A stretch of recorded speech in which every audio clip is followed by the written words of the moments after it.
ఓం మహాగణాధిపతయే నమః. ఓం గురుభ్యో నమః. ఓం శ్రీమాత్రే నమః. పరమేశ్వర స్వరూపమైనటువంటి జ్యోతిష, వాస్తు మరియు ఇతర అనేకమైనటువంటి శాస్త్రములను మనకు అందించినటువంటి మహర్షులకి నమస్కారం. హయగ్రీవ హయగ్రీవ హయగ్రీవేతి యోవధేత్ తస్య నిస్సరతే వాణీ జహ్నుకన్యా ప్రవాహవత్.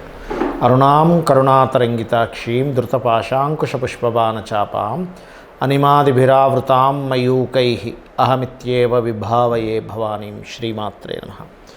ప్రేక్షకులకి ఆ లలితాంబిక అమ్మవారి యొక్క అనుగ్రహం పరిపూర్ణంగా కలగాలని మనస్ఫూర్తిగా కోరుకుంటూ మనం ఈరోజు చెప్పుకోబోయే టాపిక్ ఏమిటంటే, కుంభరాశిలో శని వక్రగతిలో ఉంటూ మనకి అక్కడి నుంచి 6వ స్థానంలో కుజుడు ఎంటర్ అవుతూ, ప్రజెంట్ అయితే కుంభం నుంచి 5వ స్థానంలో కుజుడు ఉన్నాడు. తన శని వక్రించినందుకు తన యొక్క కాంబినేషన్, తన యొక్క దృష్టి 5-9 యాక్సెస్లో ఉంటూ, దాని తర్వాత అక్టోబర్ 20వ తేదీ నుంచి కుజుడు కర్కాటక రాశిలోకి వస్తాడు. అలా కర్కాటక రాశిలో నీచంలో ఉన్నప్పుడు కుజుడి మీద దృష్టి ఉన్నందుకు అసలు ద్వాదశ లగ్నాల వారు ఏ విషయాల పట్ల జాగ్రత్తగా ఉండాలి, ఏ విషయాల్లో బాగుంటుంది, మరియు అదేవిధంగా ఏ పరిహార మార్గం చేసుకోవాలి, ఈ యొక్క విషయాలు చెప్తుంది నేనైనప్పటికీ కూడా చెప్పిస్తుంది సాక్షాత్ లలిత అమ్మవారిగా భావిస్తూ ఒక్కొక్క లగ్నం గురించి, లగ్నం తెలియని వారి రాశి గురించి తెలుసుకుందాం. కుంభలగ్నము, కుంభరాశి. కుంభం వారి కనుక చూసుకున్నట్లయితే లగ్నంలో శని, 6వ స్థానంలో కుజుడు 20 అక్టోబర్ నుంచి వస్తున్నాడు. అయితే దానికంటే ముందు 20 అక్టోబర్కి ముందు 5లో ఉంటాడు.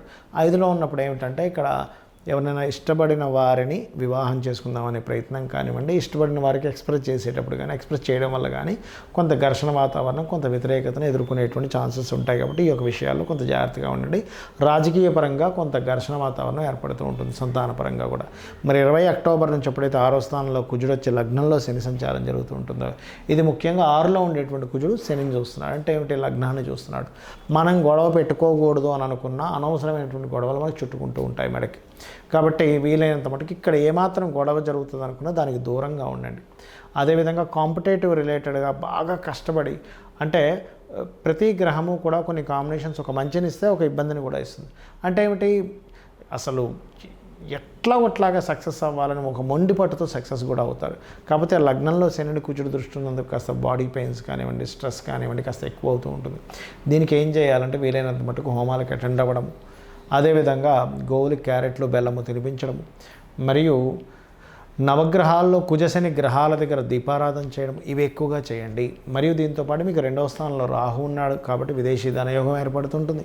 అదేవిధంగా చతుర్థంలో గురువు ఉన్నాడు కాబట్టి ఆ గురువు యొక్క స్థితి వల్ల చాలా మటుకు గురువు ఏం చేస్తాడంటే, ఇక్కడ ఎప్పుడైతే 4లో ఉన్నాడో, ఈ 4లో ఉండేటువంటి గురువు పర్టికులర్గా కొంత, అంటే భూమికి సంబంధించిన విషయంలో, ఎవరికైనా ల్యాండ్ రిలేటెడ్ సంబంధించిన విషయంలో మనీ ఇచ్చేటప్పుడు, తీసుకునేటప్పుడు మాత్రం చాలా జాగ్రత్తగా చూసుకోవాలి అనేటువంటి స్పష్టత ఇక్కడ మన కుజశనులు 12, 6 స్థానాల్లో ఉండడం వల్ల అనేటువంటి చూపిస్తుంది. ఈ 12లో ఉండేటువంటి, అంటే లగ్నంలో ఉండేటువంటి శని వక్రించి 12 వైపు చూస్తున్నాడు, కానీ తర్వాత లగ్నంలోనే ఉంటాడు. కాబట్టి ఈ 6లో ఉండేటువంటి కుజుడు 12వ స్థానం మీద చూపిస్తున్నాడు. కాబట్టి దాని ప్రభావము కాస్త ఇన్వెస్ట్మెంట్ చేసేటప్పుడు కూడా కాస్త చూస్తూ చేయాలి. ఇక మీరు నిత్యము ఆరాధించాల్సిన దేవతా స్వరూపం విష్ణువుని ఎక్కువగా ఆరాధించండి. బిల్వపత్రంతో అభిషేకం చేయండి, అన్ని విధాలా బాగుంటుంది. ఈ శని కుజులు పరస్పర వీక్షణ, ఇది ఒక 4-5 నెలలు ఉంటుంది. కాంబినేషన్ ఇవన్నీ మనం చెప్పుకున్నాం. అయితే ఈ కాంబినేషన్స్ ఉన్నప్పుడు ఎవరి మీద ఎక్కువ ప్రభావం చూపిస్తుంది, ఇది మోస్ట్ ఇంపార్టెంట్. ఎలా అంటే చూడండి, ఇప్పుడు మనకి చలికాలం వచ్చింది, అందరికీ జలుబేం చేయదు. కొంతమందికి ఏమో ఎక్కువ జలుబు చేస్తే, కొంతమంది నార్మల్గానే ఉంటారు. ఎందుకు? వాళ్ళల్లో ఆ శక్తి ఉంది, తట్టుకునే శక్తి కొంతమందికి ఉంది, కొంతమందికి తట్టుకునే శక్తి లేదు. ఇన్ఫెక్షన్స్ వచ్చినప్పుడు కొంతమందికి వస్తుంది, కొంతమందికి రాదు. అంటే అర్థం ఏమిటంటే, వాళ్ళల్లో ఇన్బిల్ట్గా ఉన్నటువంటి శక్తి ఏదైతే ఉందో అది వాళ్ళని రూల్ చేస్తుంది. అది గుర్తుపెట్టుకోవాలి. అలాగే మరొక విషయం ఏంటంటే, మరి ఎవరి మీద ఎక్కువ ప్రభావం చూపిస్తుంది? మీ జన్మజాతకంలో కనుక శని కుజుల వీక్షణలు ఉన్నా, అంటే శని నుంచి కుజుడు అష్టమంలో ఉండడం, లేకపోతే శని నుంచి కుజుడు సప్తమంలో ఉండడం, చతుర్థంలో ఉండడం, దశమంలో ఉండడం, అంటే 4 and 10 యాక్సెస్ ఇట్లా ఉన్నాయి, లేదా కలిసి ఉన్నారు, అప్పుడు మీరు మరింత జాగ్రత్తగా ఉండాలి. అదీ కాకుండా ఆ కాంబినేషన్ ఉన్నటువంటి వారు పర్టికులర్గా మహాదశ కూడా నడుస్తుంది అనుకోండి, అంటే శని కుజులు కలిసి ఉన్నారు లేదా వీక్షణలో ఉన్నాయి, ఆ మహాదశ నడుస్తుంది. కుజ మహద్దశో, శని మహద్దశో, లేకపోతే ఆ రెండూ కలిసి ఏ రాశుల్లో ఉందో ఆ రాశి దశ, అంటే ఉదాహరణకి బుధ రాశుల్లో ఉంది, బుధ దశ వచ్చిన కర్కాటకంలో చంద్రరాశిలో ఉంది, చంద్రదశ వచ్చిన, సింహరాశిలో ఉంది, రెండు కాంబినేషన్ కలిసి రవి యొక్క మహాదశ వచ్చిన, ఇట్లా ఆ రెండూ కలిసి ఏ రాశుల్లో ఉన్నాయో ఆ మహాదశ, లేదా రెండు విడివిడిగి రాశుల్లో ఉంటే ఆ అంతర్దశ మహాదశ, ఎందుకంటే అవి రూల్ చేస్తూ ఉంటాయి. కాబట్టి ఇది గుర్తుపెట్టుకోండి. మరి కొంతమందికి ఏమండి మాకు రాశి తెలియదు, నక్షత్రం తెలియదు, లగ్నం తెలియదు, మేము ఏం చేయాలని అడుగుతూ ఉంటారు. అలాంటి వారు చేయవలసింది ఏమిటి అంటే సింపుల్గా ఏమీ లేదు. ఇక్కడ మీకు దగ్గరలో గోశాల ఉన్నట్లయితే గోవు దగ్గరికి వెళ్ళి చక్కగా మీరు క్యారెట్లు బెల్లము తినిపించండి. మంత్రం ఏం చేసుకోవాలి? లలితా సహస్రనామాల్లో ఓం అనాకలిత సాదృశ్య చుబుకశ్రీ విరాజితాయై నమః, ఓం స్కందాయ నమః, లేదా ఓం హరిమర్కటాయ నమః, ఈ రెండు కలిపి కూడా చేసుకోవచ్చు. ఓం అనాకలిత సాదృశ్య చుబుకశ్రీ విరాజితాయై నమః, ఓం హరిమర్కటాయ నమః, ఈ రెండు సంపుటీకరణ చేసినట్టుగా కూడా చేసుకుంటే మీకు ఆ శని కుజులు ఎవరైతే ఉన్నారో ఆ ఎనర్జీ ఫార్మింగ్ చేసేటువంటిది ఎలా అంటే ఇప్పుడు బాగా బయట చలేస్తుంది, కానీ కోట్ వేసుకున్నాం, స్వెటర్ వేసుకున్నాం, మనకు చలియదు. ఎందుకు? బయట చలి ఉంది కదండి అంటే మీరు ఒక రక్షణ కవచాన్ని పెట్టుకున్నారు. అలాగే ఒక మంత్రం అనేటువంటిది ఏం చేస్తుందంటే ఆ ఎనర్జీని ఫామ్ అవ్వనివ్వకుండా చేస్తుంది. ఇది గుర్తుపెట్టుకోండి. అలాగే మరొక విషయం ఏంటంటే ఎప్పుడైనా శనికుజులు ఉన్నప్పుడు ఏమవుతుందంటే మనుషుల్లో అన్నిట్లో కూడా ఒక అగ్రెసివ్ నేచర్ని ఇస్తుంది. మనుషులు మాత్రమే కాదు, మీరు పెంచుకునేటువంటి పెంపుడు జంతువుల్లో, అది గుర్రాలు కావచ్చు, కుక్కలు కావచ్చు, పిల్లిలు కావచ్చు, ఏదైనా పెంపుడు జంతువులు చూస్తున్నాం అనుకోండి, అవి కొంచెం అగ్రెసివ్గా ప్రవర్తిస్తుంటాయి. అలాంటప్పుడు మనం చూడండి కొన్నిసార్లు చూస్తుంటాం, ఓ పిల్లవాడు ఎవరో వెళ్తుంటే కుక్కలేవో వెంటబడ్డాయని, ఇట్లాంటివి. అంటే ఏమిటి?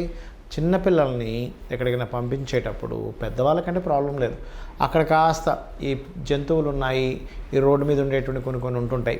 ఒక్కోసారి ఆవు వచ్చే ఉన్న పొడి చేస్తుంటాయి, ఎద్దు వచ్చే ఉన్న పొడి వస్తుంది, లేనట్లేదు కుక్కలు వచ్చేవి చేస్తుంటాయి. ఒక్కోసారి కొన్ని ఊర్లలో కొన్ని చింపాంజీలు, కోతులు లాంటివి వచ్చే వాళ్ళలో చేస్తూ ఉంటాయి. అంటే ఏమిటి? జీవజాతిలో ఆ కాంబినేషన్ అనేటువంటిది ఒక అగ్రెసివ్ నేచర్ని క్రియేట్ చేస్తుంది. మనుషుల్లో ఒక అగ్రెసివ్ నేచర్ని క్రియేట్ చేస్తుంటుంది. చిన్న విషయాలకే గొడవలు పెట్టేసుకుంటూ ఉంటారు. మళ్ళీ ఏదో యుద్ధ వాతావరణంలోకి వెళ్ళిపోతూ ఉంటుంది. యుద్ధం వద్దనుకుంటేనే మళ్ళీ యుద్ధం చేస్తూ ఉంటుంటారు. ఇలాంటివన్నీ కూడా జరుగుతుంటాయి. కాబట్టి మీరు కనుక ఈ రెండు నామాలు రెగ్యులర్గా కనుక చేస్తూ నువ్వులు కందులు దానంగా ఇస్తూ ఉన్నట్లయితే మీకు డేట్ ఆఫ్ బర్త్ ఉన్నా లేకపోయినా మీ గ్రహస్థితి తెలిసినా తెలియకపోయినా ఇబ్బంది ఉండదు. అయితే ఇక్కడ ముఖ్యంగా గోచార గ్రహం యొక్క ప్రభావం కొంతే ఉంటుంది.